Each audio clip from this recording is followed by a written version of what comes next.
Hello viewers, welcome to my channel মৌয়ের সাথে রান্নাবান্না। আজকে শেয়ার করব পেঁয়াজ রসুন ছাড়া সম্পূর্ণ নিরামিষ কাঁকরোলের একটি রেসিপি।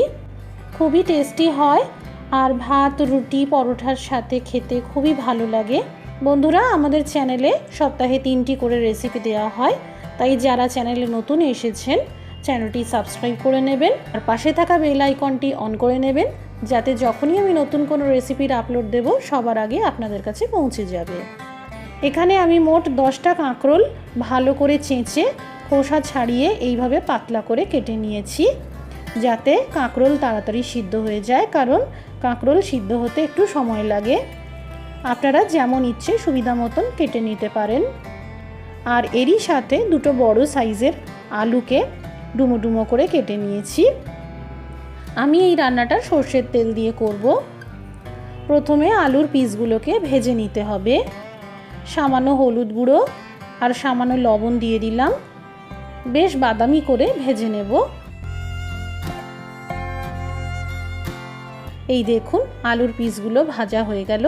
এবার তেল থেকে তুলে নেব। এবার কেটে রাখা কাঁকরোল ভেজে নেব। এই রান্নায় আলুর সাথে সাথে কাঁকরোল সামান্য ভেজে নিলে খেতে অপূর্ব হয়। অবশ্যই এইভাবে ভেজে নিয়ে রান্নাটা করবেন। সামান্য লবণ দিয়ে কাঁকরোল ভেজে নিচ্ছি। একদম মিডিয়াম ফ্লেম করে এইভাবে ঢাকা দিয়ে রান্না করব। এতে কাঁকরোল খানিকটা সিদ্ধ হয়ে যাবে আর সফট হয়ে যাবে। এই দেখুন, কাঁকরোল খানিকটা সিদ্ধ হয়ে গেছে। এইবার তেল থেকে তুলে নেব। কড়াইতে যে তেলটা রয়েছে পরিমাণে কমিয়ে দেব, আমি এতটা তেলে রান্না করব না। এবার দিয়ে দিলাম সামান্য কালো জিরে ফোড়ন আর আস্ত জিরে ফোড়ন। এরই সাথে একটা শুকনো লঙ্কাও দিয়ে দিলাম কাঁচা লঙ্কা বাটা আর আদা বাটা। বেশ ভালো করে ভেজে নেব। এবার দিয়ে দিলাম টমেটো বাটা। এখানে আমি দুটো টমেটোর ব্যবহার করেছি। সামান্য হলুদ গুঁড়ো আর সামান্য লবণ দিয়ে আর সেই সাথে সামান্য পরিমাণ জল দিয়ে ভাজতে থাকবো, যাতে টমেটো বাটার কাঁচা ভাবটা চলে যায়। চারদিক থেকে তেল বেরিয়ে আসা পর্যন্ত ভেজে নিতে হবে। বড় চামচের মাপ করে উঁচু উঁচু করে 1 চামচ ধনের গুঁড়ো দিয়ে দিলাম। আমি এই রান্নায় জিরের গুঁড়োর ব্যবহার করি না, তবে আপনারা চাইলে দিতে পারেন। ভালো করে আবারও মশলার সাথে ভাজতে থাকবো। এই মশলা ভালো করে ভাজা হলে স্বাদটা ভালো হয়। এবার দিয়ে দিলাম ভেজে রাখা কাঁকরোল আর ভাজা আলুর পিসগুলো। মশলার সাথে ভালো করে মিশিয়ে নেব। সবজি মশলার সাথে যতক্ষণে ভাজছে ততক্ষণে এদিকে আরও কিছু প্রিপারেশন করে নেব। মিক্সার জারে দিয়ে দিলাম ফ্রেশ কোরানো নারকেল, বড় চামচের 2 চামচ। আপনারা বাজারে রেডিমেড কোকোনাট পাউডারও দিতে পারেন, তবে ফ্রেশ নারকেলের ব্যবহার করলে সব থেকে ভালো হয়। দিয়ে দিলাম ছোট চামচের মাপ করে 2 চামচ পোস্ত। এই রান্নায় পোস্তর পরিবর্তে আপনারা চিনেবাদাম বা মগজদানার ব্যবহারও করতে পারবেন। দুটো কাঁচা লঙ্কাকে আধখানা করে দিয়ে দিলাম। এবার একটা মিহি পেস্ট তৈরি করে নিতে হবে। এই দেখুন বন্ধুরা, পোস্ত আর নারকেলের পেস্ট রেডি হয়ে গেছে। এবার এই পোস্ত নারকেলের পেস্টটা দিয়ে দিলাম।